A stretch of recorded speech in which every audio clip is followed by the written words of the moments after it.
साथियों, जैसे आपको पता है कि 1 फरवरी को साल 2023 और साल 2024 का जो बजट जनाब नरेंद्र मोदी जी वाली गवर्नमेंट ने पेश किया है, वो बजट लोगों की हितों को, गरीब और मिडिल क्लास जो लोग हैं उनकी हितों और उनके मुताबिक वो बजट किया। और सबसे बड़ी बात है कि ये अमृतकाल का पहला बजट है और इस बजट में जहां गरीबों, कमजोरों और मिडिल क्लास लोगों का हित का ख्याल रखा गया,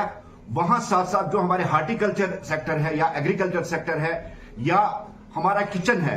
जिस किचन में हमारी जो चीजें हमें काम को आती है, उन सब चीजों को मद्देनजर रखकर एक मिसाली बजट बनाया गया है। शोपियान डिस्ट्रिक्ट या तो यहां ज्यादातर जो लोग वो हार्टिकल्चर के साथ रहते हैं और हार्टिकल्चर का खास ध्यान देते हुए एक दीरेना डिमांड थी कि जो केवाईसी लोन है, जिस तरह से फार्मर्स को लोन मिलता है, उस लोन को 1 साल तक छूट दे दी गई और 1 साल तक उनको रिलीफ दे दिया गया। ये एक बहुत बड़ी बात है। और दूसरी बात, जो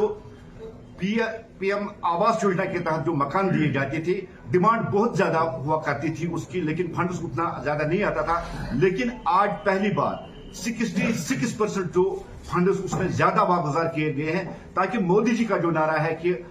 हर एक गरीब को घर मिले, और यही मोदी जी का हमेशा नारा रहा है कि जो गरीब है, जो last man of the line है, उस तक वो फंड्स पहुंचे और गरीबों को जिनके पास अभी रहने को घर नहीं, वो घर पहुंचे। और दूसरी बड़ी बात है कि कश्मीर में जो सपना था, यहां उधमपुर से कश्मीर तक ट्रेन आए, और उस प्रोजेक्ट के लिए 6000 से ज्यादा जो करोड़ रुपया है वो उसके लिए वागुजार किए गए। और सेहत के शोबे में खुसूसी ध्यान रखा गया, खासकर हमारी जो मां बहनें हैं उनके लिए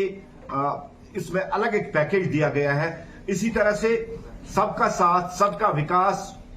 का ध्यान रखते हुए इस बजट पे जो फंड्स एलोकेट किए गए वो किए गए। और खासकर मैं जम्मू कश्मीर की बात करूं, जो पिछले साल 33,000 करोड़ का बजट था, आज उसमें भी बढ़ोतरी गई और आज 35,000 करोड़ रुपया है जो जम्मू कश्मीर को वागुजार किए गए। और इस तरह मुख्तलिफ प्रोजेक्ट्स के लिए अलग अलग फंड्स दिए गए। जैसे आपने सुना होगा, मीडिया जो हमारे दोस्त है, कि 50 नए एयरपोर्ट और जो सड़कें यहां बनाई गई है, उन सड़कों के लिए फंड्स होगा भी। आप सबको ये ध्यान में होगा कि पहले जब हम श्रीनगर से जम्मू जाते थे तो 10 और 12 घंटे का सफर लगता था, और आज यही सफर जो है 4.5-5 घंटे का हुआ है। और हमेशा यही कोशिश रही भारतीय जनता पार्टी की, जो कनेक्टिविटी है उस कनेक्टिविटी को बढ़ाया जाए। साथियों, मेरा कहना है, किसान हो, गरीब हो, मजदूर हो, कोई भी सेक्शन हो, उसकी सेक्शनों का, उस सेक्शन या किसी भी सेगमेंट के लोग हैं, उनका खास ख्याल रखा गया है। माइनॉरिटीज का इसका खास ख्याल रखा गया। और इस बजट को हम कह सकते हैं कि एक मिसाली बजट है। देखिए, अभी तक गवर्नमेंट के पास ऐसा कोई प्लान है, और हमने भी बार बार जो गवर्नमेंट है उनकी नोटिस में लाया था, क्योंकि आपको याद होगा कि कोरोना काल में भी जो यहाँ बहुत ज्यादा नुकसान हुआ, खासकर इस बार जो इस साल जो मेवा बागात का बहुत ज्यादा नुकसान हुआ, और मंडियों में हमारा जो मेवा है बहुत लो कीमत में, हमने भी उनकी नोटिस में लाया। शायद इन्हीं हितों को ध्यान रखते हुए 1 साल तक उनकी छूट दी गई। लेकिन जो आपने सवाल उठाया है कि केसीसी लोन माफ किया जाए, हम गवर्नमेंट के टच में, और हम यही कोशिश कर रहे हैं कि जो गरीब किसान है, जिनके पास छोटी छोटी जमीन है, जिन्होंने इस लोन को अवेल किया है, उनको वो माफ। बिल्कुल क्लियर का डायरेक्शन है कि गरीब के साथ छेड़ा नहीं जाएगा। और जो बड़े बड़े शार्क्स है या मगरमच्छ है या सियासी वो लोग हैं जिन्होंने अपने असर रसूख का इस्तेमाल करके या कहीं गन का इस्तेमाल करता या हुर्रियत के जैसे लोग हैं जिन्होंने इस जमीन को हड़प किया, जमीन का, उनको किसी भी हालत में बख्शा जाएगा। और आज मैं आपकी वसादत से ये बात आपके लोगों को पहुंचाना चाहता हूं, और मैं डीसी साहब जो शोपियान के, उनका भी शुक्रिया अदा करना चाहता हूं, क्योंकि उन्होंने एक प्रोपोर जो इनिशिएटिव यहां से लिया। परसों जो दुकानें पहले सील की थी, उनको थोड़ी सी रेंट उन्होंने अब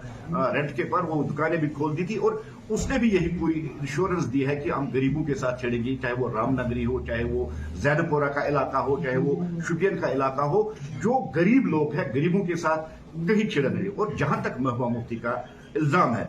देखिए, अपोजिशन पार्टी है जिन्होंने 70 साल तक यहां हुकूमत की, या जो पिछले 32 साल थे, जिन 32 सालों में इस जमीन को इन दलालों ने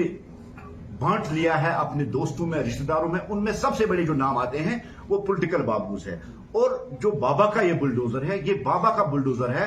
ये बाबा का बुलडोजर ना रुकेगा, ना थकेगा, ना झुकेगा। ये उन पॉलिटिकल बाबुओं पे जरूर चलेगा जिन पॉलिटिकल बाबू ने कश्मीर की वो जमीन हथियाई, जिस कश्मीर की जमीन पे हॉस्पिटल बनना चाहिए, उस कश्मीर की जमीन पे जहां प्ले फील्ड बनना चाहिए, जहां कोई बिजनेस यूनिट बनना चाहिए, किसी भी सूरत में बड़े लोगों को बख्शा नहीं जाएगा। लेकिन एक क्लियर कट हम ये बात करेंगे, जिनके पास 5 मरला हो, 10 मरला हो, 15 मरला हो, उनको किसी भी सूरत में छेड़ा नहीं जाएगा। ये एलजी साहब ने एक नहीं 3 बार किया। और जहां तक महबूबा मुफ्ती की बात है, देखिए महबूबा मुफ्ती जी हमेशा उन्होंने भारतीय जनता पार्टी के खिलाफ बोला है, देश के खिलाफ बोला। और मैं महबूबा जी से ये कहना चाहता हूं, महबूबा जी, कश्मीर अफगानिस्तान नहीं है। अफगानिस्तान में औरतों को, लड़कियों को स्कूल जाने की इजाजत नहीं। और आज आप यहां प्रेस कॉन्फ्रेंस कर रहे हो, आज आप नाम नेहाद भारत तोड़ो यात्रा के साथ अगर आप पैदल सफर कर रही हो, ये इसी गवर्नमेंट का, यही नरेंद्र मोदी जी का, जिसने जम्मू कश्मीर में मिलिटेंसी खात्मा करके आपको ये मौका दे दिया कि आप सड़क पर चल के लोगों से मिले। आपको नरेंद्र मोदी जी वाली गवर्नमेंट का शुक्रिया अदा करना चाहिए। और सबसे बड़ी बात, 5 अगस्त 2019 के बाद जो जम्मू कश्मीर में लॉ एंड ऑर्डर की बालादस्ती हुई है, उस लॉ एंड ऑर्डर जो बालादस्ती है, मुझे लगता है जो जमीन ग्रेबर्स है, जो ये पॉलिटिकल दलाल्स है, जो नाजायज फायदा हड़ताल का उठाते और जमीन को आपस में बांटते थे, वो परेशान है। उसमें चाहे जो पॉलिटिकल पार्टीज, पीडीपी हो, एनसी हो, या जितने भी रीजनल पार्टीज हैं, वो हमेशा उन्होंने यही चाहा कि वो इसलिए वो हड़ताली सियासत का यहाँ सपोर्ट करे, ताकि उस आड़ में वो जम्मू कश्मीर की जमीन उसको हड़पे। लेकिन किसी भी सूरत में हम ये चीज बताएंगे, आज जम्मू कश्मीर मिलिटेंसी फ्री है, सबसे निचली तादाद में आज मिलिटेंसी है। हम मिलिटेंसी का आड़ या किसी हड़ताली आड़ का सहारा लेने वालों को किसी भी हालत में ये डील नहीं देगी कि वो सरकारी जमीन पे कर। भारतीय जनता पार्टी के स्टेट प्रेसिडेंट जनाब रविंदर रैना, हमारे स्टेट जनरल सेक्रेटरी और कश्मीर उमूरात के इंचार्ज जनाब सुनील शर्मा साहब, और भारतीय जनता पार्टी का एक डेलीगेशन जिसमें हमारे 2 डिप्टी सीएम थे, डॉक्टर निर्मला सिंह जी थे, कविंदर गुप्ते, वो गवर्नर साहब से मिले और उन्होंने गवर्नर साहब को कहा कि जिनके पास 5 मरला, 10 मरला या 15 मरला, जहां उन्होंने रेजिडेंशियल हाउसेज बनाए हैं, कोई फीस लगा दी जाए और उन लोगों के साथ नहीं। लेकिन हम उम्मीद रखते हैं, यकीन है हमें, आने वाले कुछ दिनों में एक ऑर्डर आ जाएगा जिसमें यह होगा कि जो छोटे छोटे जमींदार हैं उनको सर एक बात जानना